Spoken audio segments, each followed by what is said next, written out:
quando eles estão em aperto, quando eles estão num beco sem saída, numa situação embaraçosa,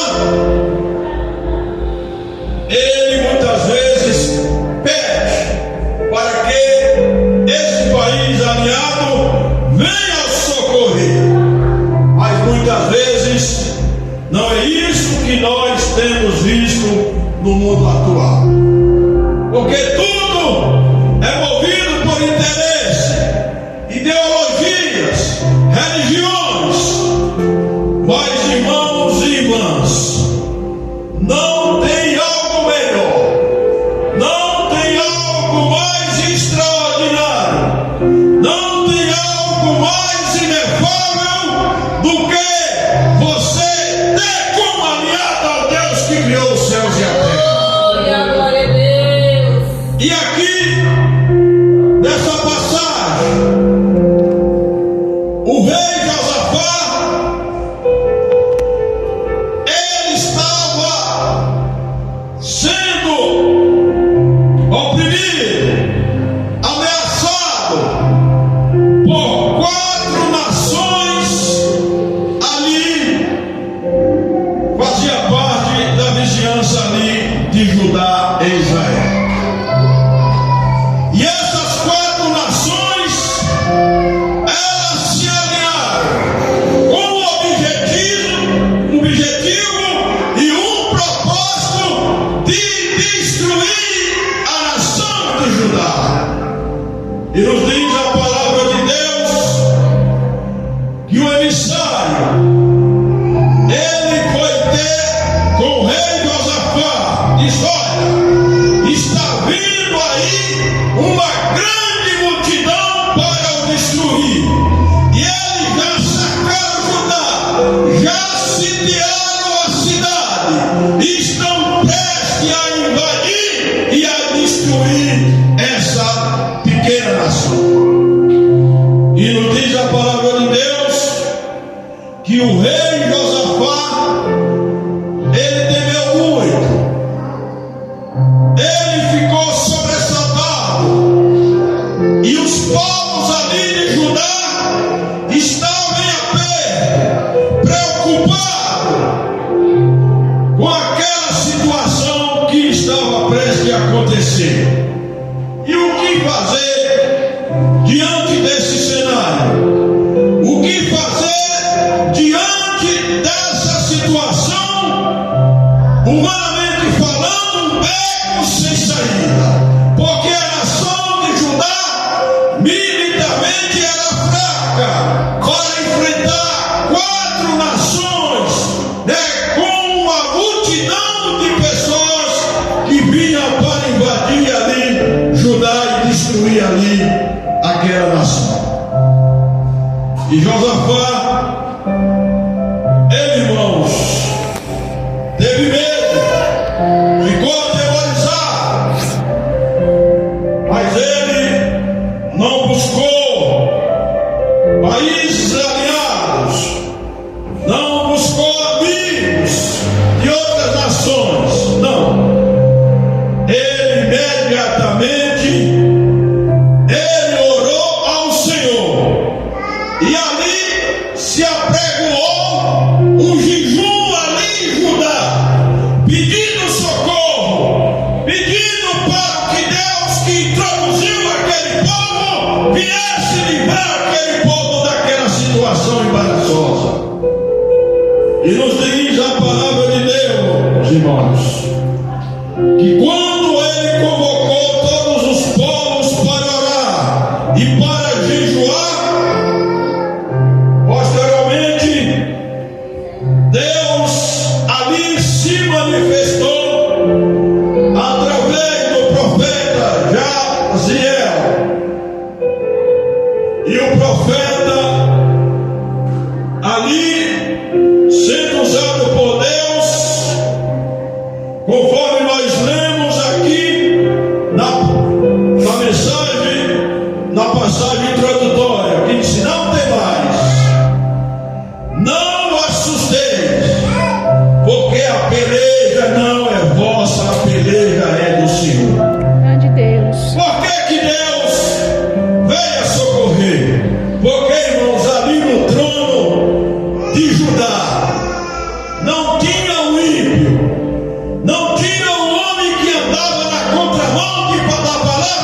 Deus.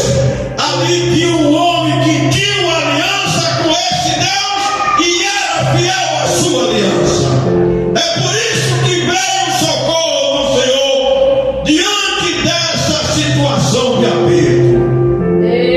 E nos diz a palavra, irmãos, de Deus, que nessa batalha a nação ela não ia travar uma guerra de armas, né, de escudo.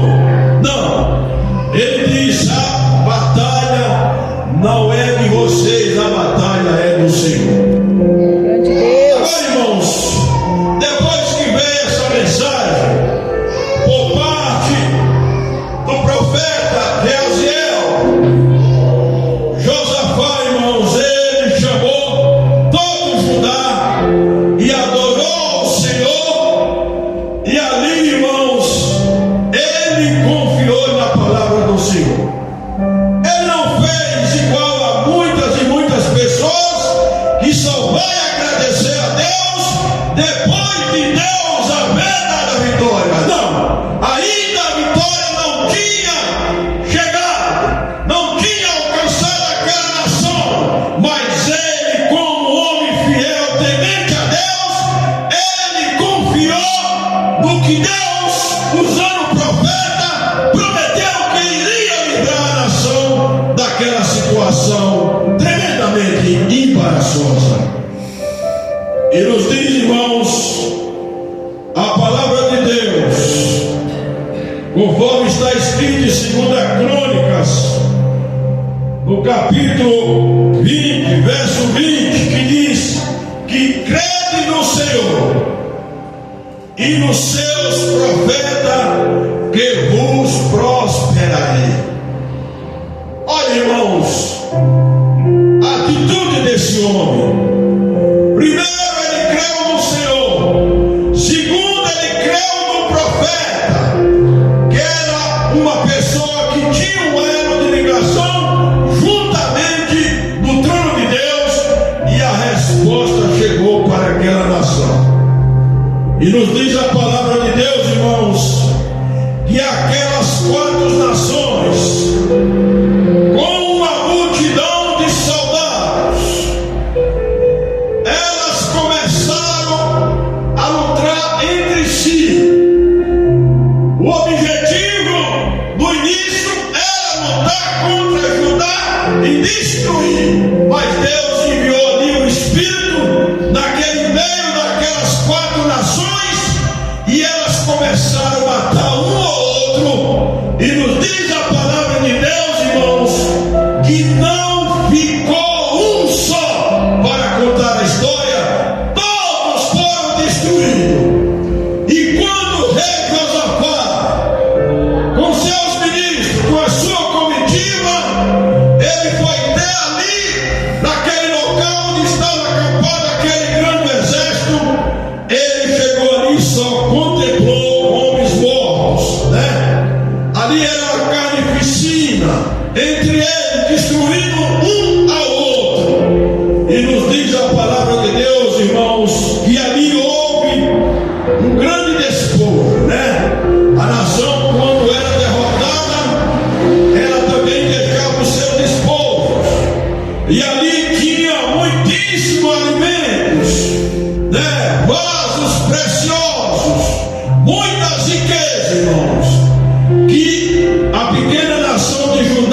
afastado pelo diabo. Porque o homem de fé, ele faz a diferença nesse mundo. Enquanto a nação caída, ela não pode fazer nada, porque ela luta com a força do seu próprio coração. Então, irmãos, é isso que o Deus ele fez com Josafá. Esse homem era fiel à palavra de Deus, aos princípios.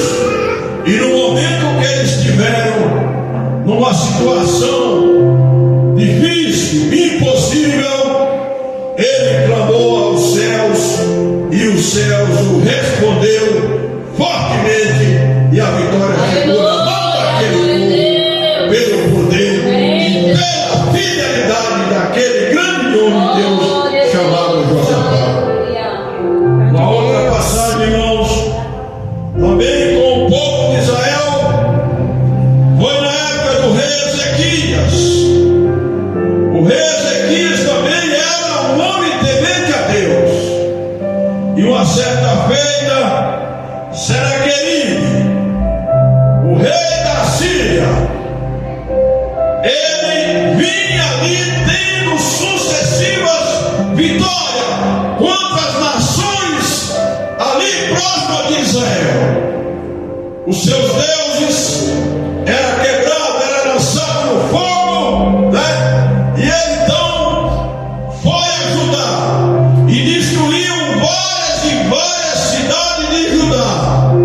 Porém, quando chegou a vez dele entrar em Jerusalém, ele chama a Rabsaque, e Rabsaque ele vai ter lá em Israel, e ali foram os ministros do rei Ezequias para ouvir a proposta daquele enviado de Senaqueribe. E ele disse: olha, vocês sabem, têm visto e ouvido falar o que o grande rei da Síria tem feito com as nações inimigas, e não será diferente com Jerusalém, pois o que foi os deuses de Rabá, de Sefarvim, os deuses daquelas nações que não teve nenhum poder para assim, né, segurar o ímpeto, a força do exército do rei Senaqueribe. E ele, irmãos, ele chega ali em Jerusalém, a cidade de muros altos, e aqueles povos ali estavam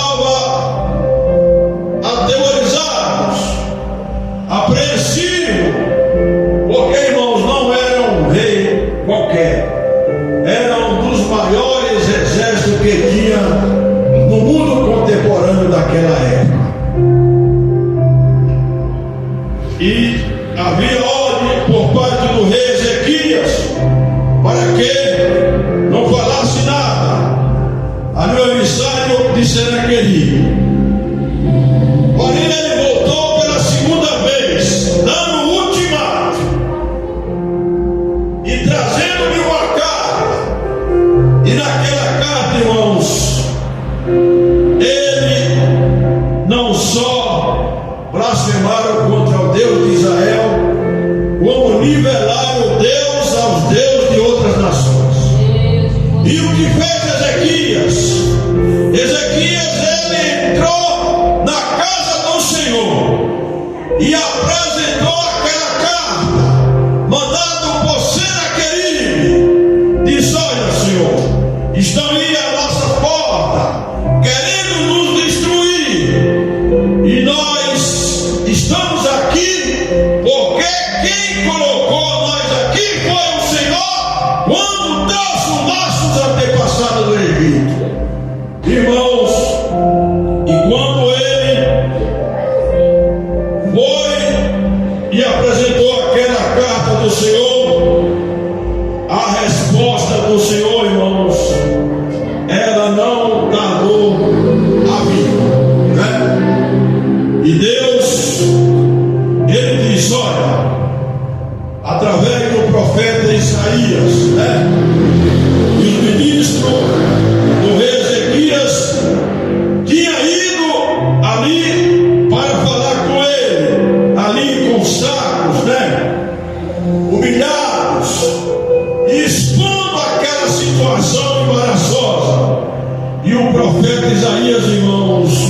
por Deus, disse: olha, eles não entrarão nessa cidade, porque eu apanharei, salvarei essa cidade por amor de mim e do meu servo Davi.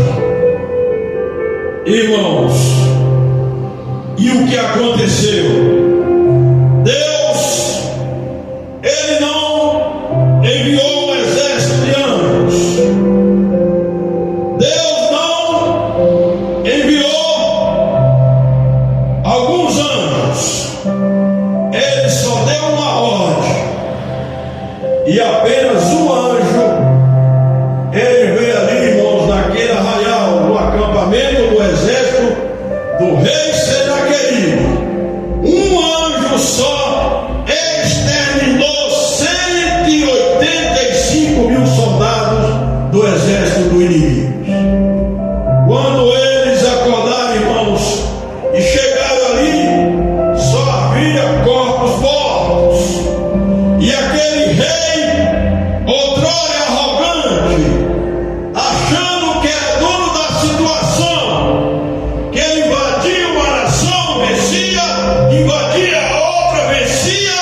Mas, irmãos, quando ele chegou em Jerusalém, que é a cidade do Deus vivo, uma cidade que não é os deuses lá, não são de pedra, os deuses não são de madeira, mas ali em Jerusalém, ali estava o Deus vivo, o Deus que criou os céus e a terra.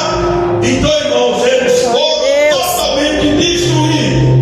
E aquele rei arrogante, ele voltou atemorizado ali para a sua origem, para a capital de Nínive.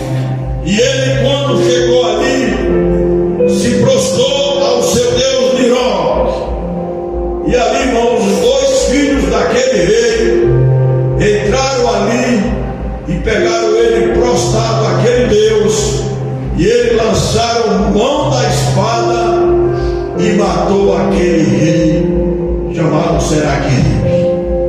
Então, irmãos, Deus é o Deus que livra o seu povo, é o Deus que tem uma aliança com o seu povo. Glória a Deus. E você pode ter certeza que a única forma de Deus não agir em meu favor e a seu favor é só se você andar na contramão da palavra dele. Mas se você for fiel a ele, se você for temente a ele, você pode ter certeza que pode sair todo o inferno, pode sair todos os seus instrumentos aqui na terra, que ele não vai prevalecer sobre a sua vida e nem na vida daqueles que Glória você a tem Deus. buscado Aleluia. e orado Glória a Jesus. porque Deus, ele protege. Aleluia. Todo o controle do mundo está nas suas mãos. Irmãos, Grande Deus. e ele, a vitória é certa diante dos seus filhos, diante daqueles que você tem buscado e orado, Grande Deus. Você Grande pode Deus. perceber que Aleluia. o mundo espiritual, ele não está batendo aos nossos olhos. Mas se Deus fosse descortinar a minha vida e a vida de vocês, o que nós temos passado e o livramento que ele tem nos Verdade, dado. Senhor. Muitas vezes era para você fazer uma viagem que você não foi, Muitas vezes era para você ter passado em um lugar e você não passou. Nós não sabemos, irmãos, o mundo espiritual, ele peleja por nós, E você pode ter certeza, irmãos, que haverá livramento. Eu lembro Grande Deus. de um testemunho do R.R. Soares, o irmão deve conhecer, aquele da televisão, Ele é líder da Igreja da Graça, E ele morava no Rio de Janeiro naquela época, e ele tinha um primo dele, que era dono de uma rede de ótica lá em Belo Horizonte, E ele naquela época, ele era muito jovem ainda, mas já se vira a Deus, e ele foi ali para a rodoviária do Rio de Janeiro comprar uma passagem para visitar o seu primo lá em Belo Horizonte. E ele marcou o dia da viagem e foi para viajar. Quando ele chegou ali na rodoviária, bateu uma tristeza tão grande nele e um arrependimento tão grande que ele não sabia explicar aquilo, né? Ele disse: porra, há muito tempo que eu tenho vontade de visitar o meu primo, né? Eles eram muito chegados, e agora chegou a oportunidade, e agora me bate essa tristeza e esse arrependimento para mim não ir. Aí ele, irmãos, ele obedeceu, né, a voz do Senhor. Aquele ônibus que ele foi, em determinado lugar, irmãos, ele caiu em cima de uma ponte, não sobrou uma pessoa sequer. E o primo dele, quando soube, né, foi lá, né, lá naquele acidente para ver, para pegar ver o corpo dele, né, do seu primo, do Enéas Soares. E chegou ali, irmãos, ele procurou tudo e não achou o corpo dele, porque Deus tinha dado aquele grande livramento, né? Aí ele chegou no horizonte, ligou para ele, aí ele contou, né, a situação do arrependimento que bateu fortemente. Então, irmãos, é isso, né? Deus, ao longo dos anos, né, ele tem cuidado de nós, né? Não só de nós, como dos nossos filhos, né? Como aquelas pessoas que a gente ama, né? É como eu falei, se ele for descortinar, você vai ver o tanto de livramento que Deus tem dado. Verdade. Porque o diabo, irmãos, ele, o nosso inimigo, ele anda ao nosso derredor, querendo nos tragar. Mas para ele tragar mim e você, ele tem que passar por cima de Deus. E ele não é nem besta, né? Porque Deus, ele nos amou e ele garante a vitória. E se houver alguma coisa na minha vida e na sua vida, é o propósito que ele tem de mais adiante e abençoar a minha vida e a sua vida, né? Glória a Deus.